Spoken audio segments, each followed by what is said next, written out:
Like all the champions that they exactly want to play, and we could see Flash Wolves right before that game really trying to focus here, because after a team that has so much Worlds experience, they were first in their group in 2015, taking 2 games off the Coup Tigers, who were the eventual finalists.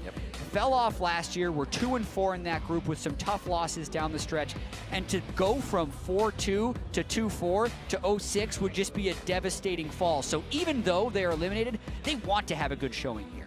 Got to get a few of those wins under the belt. No, as well, you put a wrench in the machine of the rest of the teams trying to head to the top of that group. Kalista Rakan banned out. The Taster's Choice themselves next to each other on the ban list, and there is Galio and Kog'Maw. We're seeing much less Galio from the Chinese teams here as they get banned out.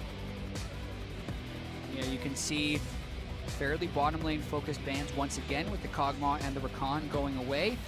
Will SwordArT be willing to take a first pick Janna? Because that's the question here. Ben, maybe they're okay switching between either the Lulu or the Janna, but they would force him into a first pick, which would give Team WE something else that they want, like a Jarvan. 9 seconds, the discussion coming in from Team WE, and it is going to actually be the Varus from Betty. Hasn't shown it too much, but still want to stay away from it. So you're now looking at a possible Xayah or Tristana early rotation. You could also get yourself the Jarvan, of course, that we've been talking so much about. Very prevalent in the meta. Wow.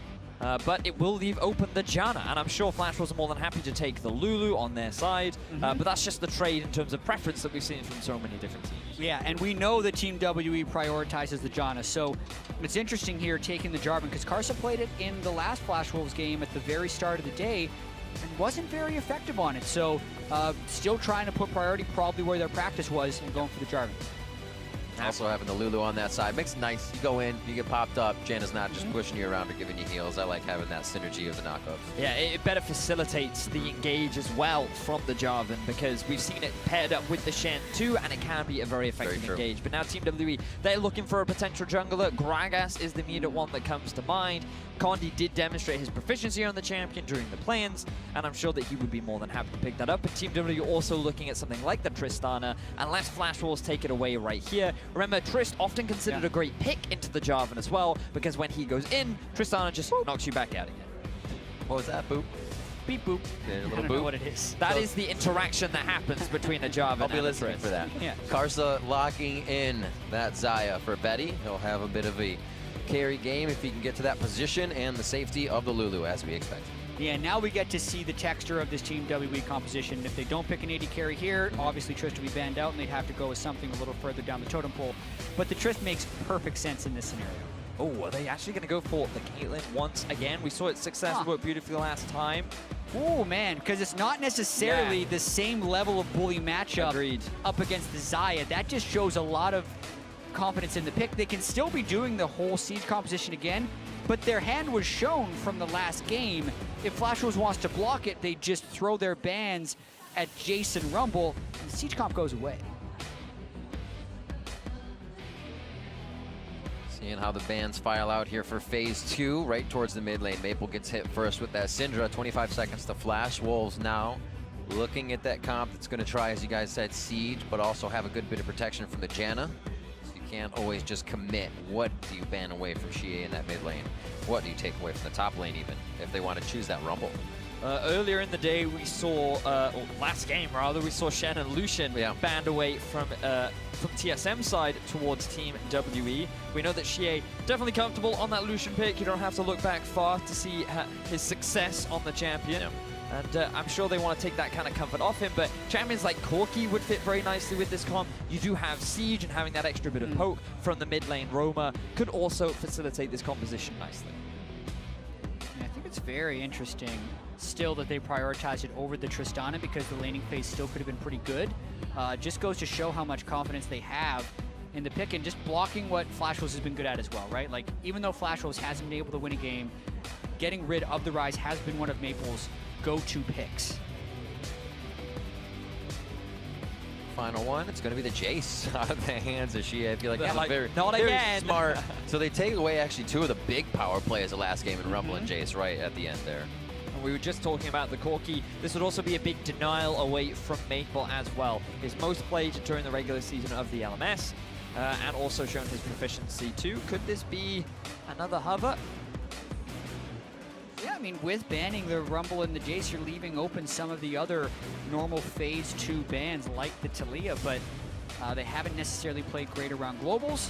Who knows what Flash was going to do at this point, because they have to do a little bit of self-discovery here to find exactly what they think they can win with. It is going to be the Orianna, and now they'll lock in for that top lane, unless they decide to do something crazy, and that just sticks with MMD. It has been a bit of a carry here for the Chinese teams, or I'm sorry, for the Chinese teams, but this is Flash Wolves, so I wonder what they'll put up there. I mean, they could still put the Jarvan in the top lane. You are expecting Right. it to be in the jungle, and then they just put a tank up top. But given that they want to try and play spoiler, maybe they go for something a little bit more aggressive. Instead, they're just going to go for the Shen Jarvan combo that we've seen so often. Ninjas are aggressive. It's incredibly similar to what they have played so far, with just a slight tweak in the mid lane. It's just going to be about execution, whether or not they can be the initiators. I mean, Orianna, Shen, Jarvan can all go in at once, but you need to find that level of coordination, which so far Flash Wolves have lacked. The Cho'Gath for the top lane, Nar still up. Pretty easy pick, though, to just get bigger and bigger and want to chomp down on your opponents. Right now, Team WE, a lot of confidence coming out of their previous wins. They're going to look to do it with the composition they've locked in at Cho'Gath top.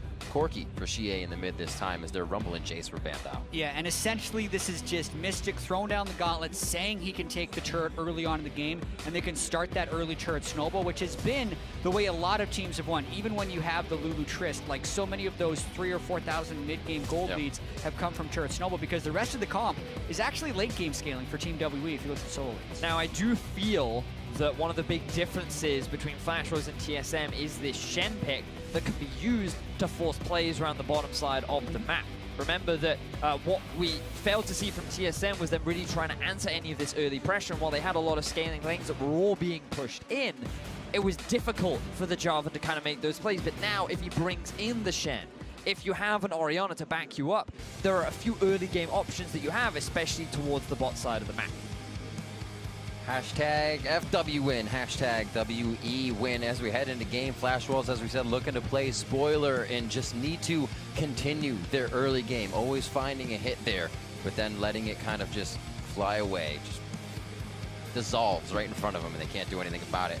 Team WE on that run, 3-1, looking to top Group D throughout the entire day, and so far, trying a good run. And remember, a win here for Team WE doesn't necessarily secure them the quarterfinal spot, because you could have a very similar scenario to what we had last week, where all the teams start beating each other. Yeah, so far, that possibility is still alive. Team WE is 1-1 against TSM. They're 1-0 against Misfits, which would be the game they would have to win to fully clinch if they win this one as well. See the starts, pretty common for the inventories. Actually gonna go Doran's Blade in that mid for xiye, or a shield and a blade for Mystic. And a few more shields on the top side means these guys are going to be farming it out on an island themselves, unless Karsa and Condi get a plane ticket up there to visit. Right now, just getting vision of each other in the line of scrimmage. A lot less action here in the early games of week 2, you would say, until they get that vision down. Here just to see where everyone is and where the junglers will be starting.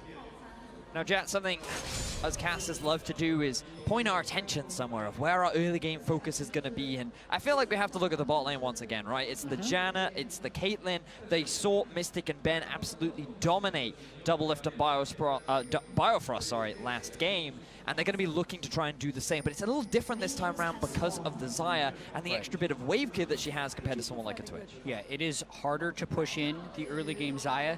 SwordArT has also gone for gold runes, whereas Biofrost had opted for armor. So the Lulu trading is going to be a little bit more dangerous if Mystic is able to get SwordArT down with a lot of auto attacks while he's trying to pick up coins. So you can see it's a hedge of a bet, right? He's gone Thunderlord's Lulu, which is for the lane, but he's also got gold, which is for later Ardent Sense of timing. It's going to be tricky, and they got to make sure that they don't get poked too hard by Mystic's range advantage. Oh. No armor right there. Already with the headshot as well. He doesn't want to give up until he nails this on one of them. and walking through the brush allows him to get that Warlords so as well. early. Now, a pick like this, does this fold into other teams? Obviously, it could fail this game, but this seems like one of those things that other teams might catch on. It might in the next few weeks, but today it's going to be difficult for teams to just suddenly adapt their strategy and then integrate it into their style, because you got to remember, Caitlyn, we've seen it work if you're able to successfully snowball an early advantage, but not all teams can do that. Not all teams know how to properly set up for these towers and then have the confidence to just press the go button like the LPL squad have done multiple times. The positioning from Betty is actually making it easier to hit those Peacemakers because he's against the wall. Mystic only has one other place to shoot it, and he is hitting all of his damage now. Another Peacemaker. Beautiful job so far. And you can see Mystic is playing the harass game extremely well, but he's actually missed like 3 CS in the first 2 waves very closely. So not the ideal lane, but the priority is on harass of the enemy so they can get as much turret damage as possible. Staying in front, drawing a bit out. You can see just how well that Caitlyn versus Twitch game went previously versus TSN there. 34 CSD above at 15. Also want to look at this Orianna into Corki matchup from Maple and xiye, because depending on who you talk to will tell you different things about this matchup. Personally, I'm a big advocate of the Orianna into this matchup, largely because if you're able to dodge out of the Phosphorus Bomb, then the Corki, it's much harder for him to be able to deal damage, and then you have the positioning of the Q to zone him away from the farm, and you basically should always have the pressure in this match. And also you get to build your Nashor's Tooth, and then you're able to win auto attack trades too. That's how you have your information. That's very true as well, yeah. Now stack that Rod of Ages first. We got a little boys. Maple, though, however, playing a beautiful 1-2-3 command protect as well, stopping xiye's back, which means he might be able to just get this wave to the turret as you see them approaching out of the base. If he gets a good push on, he denies CS, but he's leaving. Yeah, early on in the game as well, he has the teleport, so he's able to take a bad trade early and come back in lane, but mainly he is going to have less 1v1 trading potential and is opting for more global presence on this Corki. Right now he's going to try to get that lane advantage as well, loses the trade early, gets a free base. That teleport is in. Condi is also doing the same inside the jungle of Flash Wolves to see if he can get a deep ward in here, reading where the minion waves are. He's not going to be slightly seen by the bottom wave coming in, and gets in unseen. There are pings coming out from the Flash Wolves telling Betty and SwordArT to be careful. They have suspicions that the jungler is around there, and you can see Karsa pathing his way towards the bot side. Shen yet to be level 6, so there isn't that safety insurance for the Flash Wolves, but for the time being, Condi will back away. Yeah, Flash Wolves healthy enough. They have been denied off a lot of CS, but they haven't been poked, which for now prevents Team WE from actually being able to threaten that dive. Yep. Maple calling for assistance there, gets a help on the back from Karsa. Good push here from MMD on the top side. WE is going to have to remember how much they want to go hard, because there is a Shen on that side. MMD could definitely save something on the bot side. They could throw Mystic and Ben off of the aggression they've had so far. 15 CS in the lead. Looks like he's getting much of the clip that he had last game. Keep your eyes on the positioning of Mystic there. Notice how when he was trading with Betty, he was always running downwards. And that's because he's consistently avoiding the positioning of the feathers from Betty, because as Xayah, you want to be maxing that E first, and that's where a lot of your laning damage comes from. So even though the trade initially looked good for Betty, because he never actually landed the E, that meant that Mystic was able to come out on top of the E. Firing just outside of turret range as well, repositioning after the feathers go out to dodge that damage you're talking about. And Mystic again resets, and they'll have a siege minion on this wave to actually harass with. We're going to see Karsa come down for this. And you can see the wave clearer matching is a lot better. They haven't gotten much free time for that, but they are constantly pushed up, and that's when Karsa's going to try and get that gank off. Maybe they go for Ben, but no, they go straight for Mystic. That's going to be his barrier down, so he can stay. Still has the flash on both sides. A good heal from Ben, and the heal from SwordArT comes out on the initiation. Great polymorph there from SwordArT. It allows the knock-up combo to come out from Karsa, so they get a lot of damage down onto Mystic. He is forced to use the barrier and heal, but now he's back on the offensive. And they got the heal down as well, so they get barrier heal out of the other side in the extended play of the gank. That gank actually hurt Flash Wolves more than it helped him, because it's a 2-for-2 summoner trade, and it made them opt into more trades than they were otherwise taking in the lane. And these choices of damage can be whenever WE wants. You hit that Zephyr, you hit a Peacemaker, you're going to win the trade. And it's on a cannon wave too. That's extra turret shots, which means this turret has taken a beating. This is the type of lane so far that Team WE has wanted. They still need to continue to keep it going so they can break the turret. And I love seeing this, chat, this evolution of the meta, WE finding a creative way to just change how we play the game, you know? It's not about just mining gold, it's not about making sure that you can, it's fine, I can blind pick the Twitch, I can blind pick the Cogmore, I can scale into late game because we're always going to have fights. Team W is saying, no, we're going to just force towers down and punish you early. And it's so interesting how we can say, man, Caitlyn, Janna, I'm so excited for this. Right? Because 3 months ago, we were like, man, Caitlyn, Janna, every game. You hit double zeal late game on Caitlyn, and that's all you're playing for, boring late game strategies. And it's now this early game siege pick, but that's because the 2-turret snowball with teams this good is really important. And people have gone so far down one end of the road of just trying to farm up that punishing you during that path can become more rewarding. So I feel like if you're in the meta of the Thresh or the Braum AD carries with the normal other AD carries like this, Caitlyn Janna doesn't work. But when you're in a gold rune support meta and you get to have the Caitlyn advantage, Team WE is at least making you consider the strategy. And they're the ones trying to do it. And it seems like they know what they want here. Again, getting that Caitlyn Janna lane and switching out something else that can help poke with that. xiye had the Jace last time. Now they have the Corki, still keeping this composition somewhat together. All the same from last time. Working out so far in the early game, as usual. About a 25 CS lead in the bot lane as of right now. So Mystic may even look to extend that deficit, or I should say advantage we just saw. Yeah, and it's not just about the 25 CS lead. Like, by itself, this isn't worthy of making the pick. It's all about whether or not they can get the turrets rolling, because that's the main thing that gives the team the advantage they need.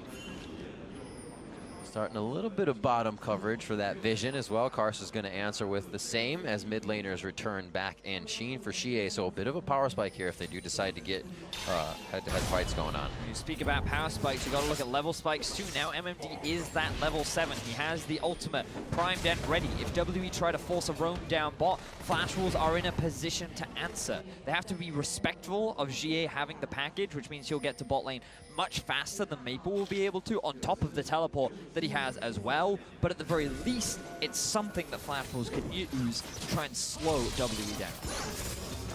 No sweepers just yet, so it's going to be the use of these vision wars to try and make something happen. Vision for both. Karsa says hello, knocks up Condi. Looks like Betty's going to be just on the outside, but Condi gets the slow in, forces his flash as Karsa ults in. And it looks like this one will fizzle out, but mid laners may find a fight here. Yeah, Condi got very aggressive there, and after his missed body slam, having to back away. Matching Condi very well. He was there well before Condi was, knowing the gank would be coming. Nice hit on the scrying orb from Karsa. The scry's bloom, I should say.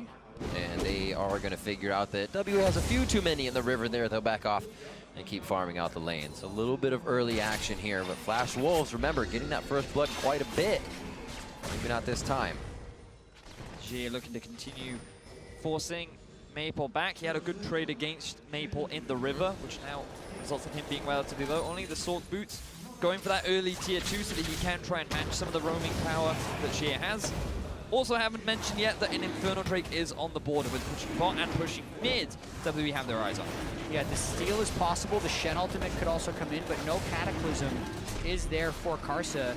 Condi would have to fall off this one, though, if Flash Wolves decide to collapse, you'd think. Almost reset. Looks like they're going to hold it on this one. MMD backing off to try and get his ultimate on. Teleport from 957, and that's going to be just over behind the red buff. Airborne goes Condi. Condi stays alive. MMD in the middle of the fight, and Condi finally falls to the hands of MMD. Dragon Infernal to WE, but they do lose their jungler. Beautiful taunt flash from MMD to hit multiple members, but the shockwave from Maple was used only onto Condi. Flash Wolves, they had a great setup, they had a great plan, but I feel like the execution was a little short of what it could have overall been. And it was an incredibly risky play by Team WE. The fact that Condi still managed to get the smite with his dying breath makes it arguably worth it, especially if xiye can get a kill here. Heal, command protect. Flashes out of the Foss that might have been a little too far away, but still safe plays as xiye comes in strong right off the teleport. Yeah, chunked himself out, but he's still got the call to be able to stay up. We're gonna watch this one more time. Flash Wolves, again, probably should have gone slightly sooner. they can win this with the Shen ultimate and kill Condi before he has the chance to be able to steal that. But as you mentioned, the taunt flash from the Shen to interrupt the Ben ultimate on Janna, and they get the kill. Got to give some credit there to Ben, using his heal onto Condi to keep him alive. Immediately followed up by the ultimate as well. So they really did keep their jungler for alive as long as possible, and his focus was just like, I got to get this Infernal. While I might lose my life, I'm still happy with the trade. So WE are able to trade objective for kill, and that small exchange. 957 able to come out with the Righteous Glory now. A few more items that'll be coming into play once those teleports are back up. MMD is just making sure the wards he will be placing can't be circumvented by a few blast cones here. Great warding from WE throughout the river. They got their vision wards at least on that position. Kind of tells the story that they are happy to try and protect those as well. Focus to the bot side for WE. Flash Wolves come back out of base and head mostly towards the top. Yeah, both supports did make it to censor before the turret goes down, so that itself will not swing the lane. If anything does swing the lane, it's going to be these Berserker Greaves for Mystic. So both AD carries managed to get BF +1 damage item, but Mystic with his 40 CS lead got Berserker Greaves. And the movement speed difference between him, Betty, and SwordArT is going to be so monumental in denying more minions off the wave, making it so Betty can't even hit the wave until it reaches the turret, and giving more time for Mystic to hit the turret as they're trying to take this one down.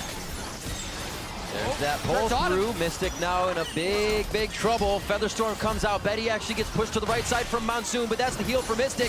Wild growth onto Betty. They may be able to take him down, but the hits come in from Ben, and now they're onto SwordArT. Another kill picked up in that lane. Condi there just in time. Betty played that as well as he possibly could have. He came so close to getting the kill done onto Mystic, but then Condi comes in to save the day. Great Gragas ultimate to knock Betty back, secure the double kill, and WE get their first tower of the game. And he buys an Infinity Edge to add insult to injury if you're Betty and SwordArT. That was the time where they needed to stand strong against Mystic, and as you mentioned, finally got the roots onto Mystic, got him multiple times. We'll see it again. Actually, because Mystic's not moving down the same way he was prior, and also get him in the turret. Barrier with shield. Yeah. Betty also used his ulti over the trap too to dodge that. And look at how close he is. 2 more hits, 1 more hit might have been enough. The shield did come up just in time. Shield for Ben. cycled back on cooldown as well as Mystic free hitting the whole time. So maybe didn't even need Condi to come in there, but incredibly close. Another fight towards the top side. They are not stopping. Relentless fights left and right as Ben goes down. Not enough shields for that one. Karsa very, very low. I mean, Gets away. Flash Wolves knows exactly what Team W wants to do. Yeah. And Team W is brute forcing it, but Karsa was there first. Condi wasn't there to match. The ultimate was down from Team W, so they're actually going a little bit faster than they should because their setup doesn't quite justify it. On to Maple in the mid lane. Remember, everything was just blown as xiye dove under the turret, and they chomp down onto Maple to take him down. Righteous Glory already complete. WE 957 does use the flash, but I don't. It was Whoa, MMD coming in. Maybe not. I wanted to finish that one. Nobody else is there to help him. He gets out alive. Maybe to get out as he limps out. 17 seconds onto Maple, so nobody was even going to be coming in from anywhere for that. Yeah, and it's almost spooky how similar this game is to last game Team WE played, where you remember, they take that bottom lane turret first, then the top laner roams to mid during the swap to gank the mid laner and get turret pressure. They crack the mid lane turret before you expect to during the cycle. I really love how Team WE has drilled this, and they're doing it twice in a row. Flash Wolves knows most of what's going, but they were not ready for that tweak to it where the top laner goes mid. You know, and one thing that we haven't even mentioned yet was the fact that coming into the game, we were like, MMD picking this Shen maybe could act as a counter to the bottom lane plays that Team WE are trying to make. I'm not sure why MMD didn't use his ulti down into the bottom lane. He did use it mid to try and keep Maple alive, but that Shen ulti could have swung that whole exchange back in the favor of Flash Wolves, and it just kind of makes you wonder what the value of this pick was, because Flash Wolves, they're yet to really optimize MMD. The BS sword also picked up by xiye as he comes out of base, which means these fights are only going to continue happening. Mystic looking to get that Infinity Edge damage down here with his team behind him, and they are just kind of running Flash Wolves around the top side of this map. Flash Wolves know they are going to have to defend something soon. It's just, when does WE pull the trigger?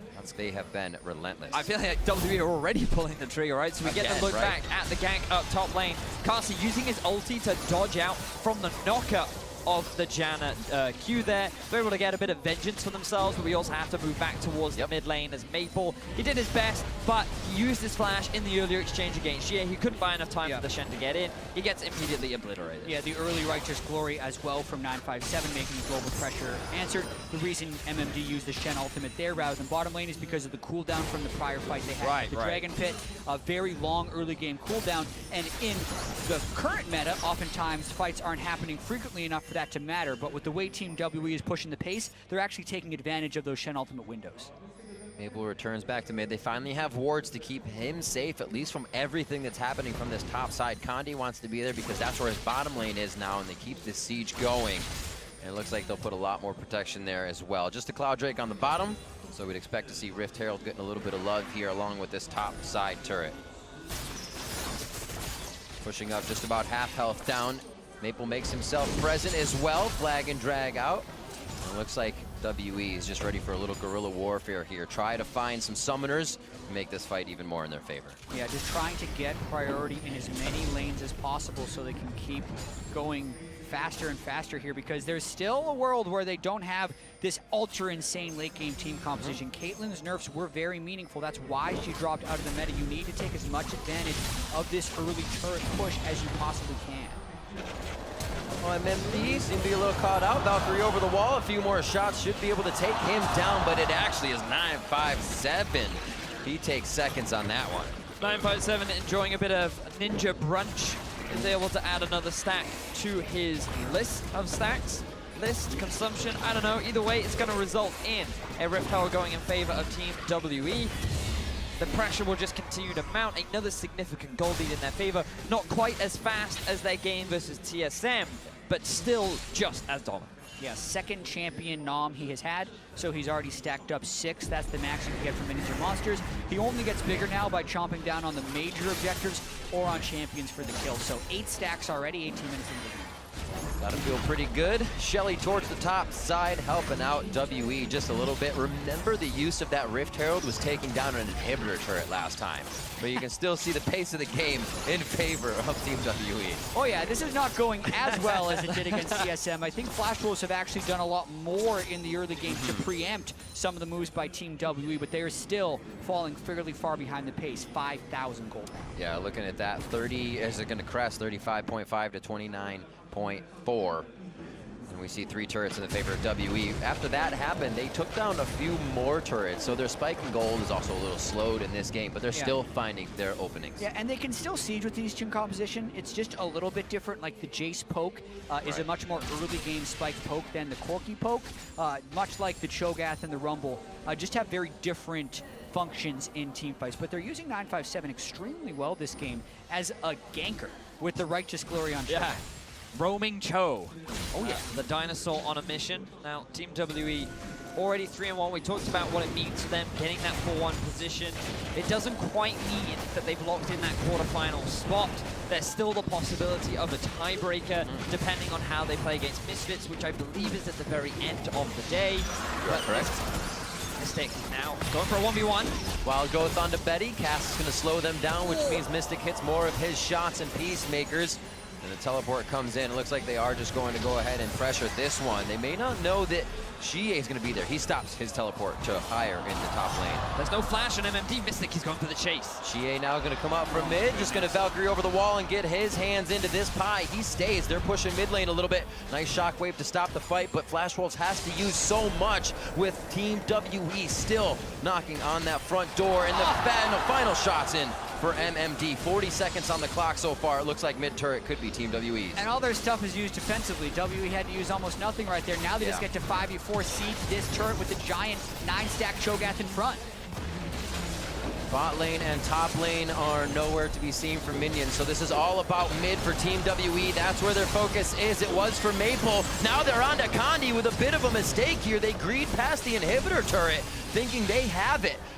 And it looks like they lose one. Mystic very close to going down as well. A nice return on to Maple. And he gets chomped alive. 957 is connecting with each one of these. Fantastic pick there from Karsa, using the ultimate to punish Condi, and then using the EQ combo to get out of his own ulti so that he doesn't end up getting caught himself. The problem is that big stack Cho'Gath that's able to just walk up and nom down onto the flashless Maple. They end up trading 1-for-1, but Flash Wolves are able to successfully hold onto their base. Yeah, that was probably over-ambitious by Team W when you consider that dive by Condi into the Lulu and the Jarvan. It was a suicide mission and they couldn't get that much off of it, but the Cho'Gath is such a strong frontliner for them this game. 957 is playing so well. Now a 10-stack Cho'Gath under 22 minutes into the game.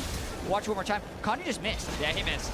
And just watch Karsa here as well. He's going to get knocked up. Uses the EQ to not only knock up Mystic, but also dodge out from the knockup. And then you think, oh, Mystic, he takes a lot of damage here. He could lose his life. Forced to use both summoner spells. Oh. And then this is where Maple, unfortunately, meets the demise. If there was another dissonance there coming in from Maple, that would have been a very dead Mystic. Understanding the cooldowns there, just getting lucky in that sense, but they get out alive.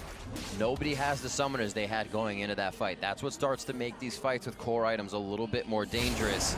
It comes down to that vision and the positioning much more. 6-3 here, coming in 4 turrets for Team WE as again they capitalize on the macro of the game. Now see if they can put the objectives and the fights in their favor continuously. Yeah, but when we keep talking about the damage difference of Mystic and the enemy AD carries, it is him, but it's also his team. He is so good at getting his, and WE is so good at stopping the enemy team from playing around their carry. Good punch out. We get the Shen ultimate out of that as well. And it looks like Stand United will be down along with that teleport. It's going to have to be a topside stay for MMD as they lose pressure towards that bot. And 957 and the rest of the team just control everything in the jungle right now. It's going to be hard for Flash Wolves to find a way in. WE, they're setting up nicely around the Baron. They've got good river control. Flash Wolves feel it started. MMD can take a few hits. That's his job, but can he get out before it's too much? The chomp down, but the final shot from Mystic to clean that one up. And Team WE again gains control of the map. Yeah, he's just not nearly tanky enough. Ninja Tabi and a Spectre's Cal to go with Hydra. He's getting shredded by the two of them. 1,277 damage is what Feast would have done if he hadn't used it onto MMD there. That's what it would do to Baron. Betty xiye back and forth, and it looks like the barrier is now down for him. Flash is up for Betty if he does need to get into a sticky situation there. Team WE working on the Baron at 4,500 health. Karsa just on the outside. His flag and drag is used with the smite being up, so they are out. They pull back and they try to get whatever push they can on the mid lane. Team WE a little bit separated there, but it was mainly xiye trying to keep mid pushed up, while 957 was just tanking up the Baron. Condi was there to provide assistance for xiye, but regardless, Flash Wolves can't punish. They did not have Shen available to help them, and this is how all of that kicked off. Yeah, Team WE is just dominating. MMD face checks at the start because he doesn't know where Baron is, but this is another lack of coordination from Flash Wolves, right? He's walking in there, and what is he hoping to have happen, right? Is he hoping to see them at Baron and be safe? Because if he gets jumped on, well, Orianna isn't there either. If he does see them, what do you do about it? Your team's not there either, so he's just so far ahead of the rest of the team. Just about 1,000 damage between both of them from the shot of xiye. He makes his way out with the package, and they are feeling very good about their damage, very good about taking these fights. Mystic rapid fire done, core items all over the place, and third items here coming in for Team WE as they approach the base again. Yeah, the attack speed per level nerfs are irrelevant when you have a static shiv over your opponent. It's Mystic a full item ahead of Betty. He is extremely strong right now, but so is the entire lineup of Team WE. 9,000 gold ahead at only 25 minutes into the game. Very similar to what they were able to do against TSM. And you have to imagine that from here on out, throughout the rest of the tournament, I don't think they're going to get Caitlyn again. I mean, at least in Game 3, there's so many other priority bans, but maybe they push Caitlyn into that tier. That means you're going to give him Xayah, Trist, Cog, or Twitch, right? There's so many other things. Exactly. But the strategy itself is working so well. It is centered around the Caitlyn, requires the team to play around it. Clearly something WE has pulled out today that is working great. And something that we talked about at the start of the day, Jack, with regards to Team WE, is that out of the 4 teams in this group, in wins, it was this team that looked the most convincing. They were the team that the other team should have been afraid of, and they're looking to end things now. Flag and drag into the fight. Karsa not going to live for long here, but doing what he can as they trade 1-for-1 to start. Betting the outside, pulls through xiye and 9-5 for the stun, but the turret goes down and they have nothing to hide under but the damage of Team WE. 26 minutes in, the base is broken, and MMD stays alive from the ace of the hole. Trade 1-for-1, but get it. Mystic is ambitious, trying to get hits on this turret. The whole team is 957 and xiye teleporting back in, but it is 4v4 without minions. Got to teleport to that minion to keep it alive. A little extra damage on the turret. Everything they can to break the willpower and the momentum that Flash Wolves has been trying to find throughout the entire game. The Nexus turrets in the eyes of Team WE. 26 and a half minutes into the game. Never faltering from game to game here in week 2 of the group stages. And it looks like they're going to try to pick up another win without leaving the base. Flash Wolves has something else to say, but they lose Karsa as soon as he comes back up. xiye is working a 2v1 situation around the Nexus by himself as the rest of the team goes for seconds around the base, and they are staying for the long haul. Mystic is able to get a bunch more kills as he eyes up the Nexus and looks to end the game. Team WE finally on the Nexus with that finalizing damage. No, MMD is going to get a little bit more delivered. There's the chomp down, another kill for Mystic's Caitlyn pick. 12-5, Team WE take down Flash Wolves. And through a combination of brute force and strong strategy, Team WE dominate the first half of the day.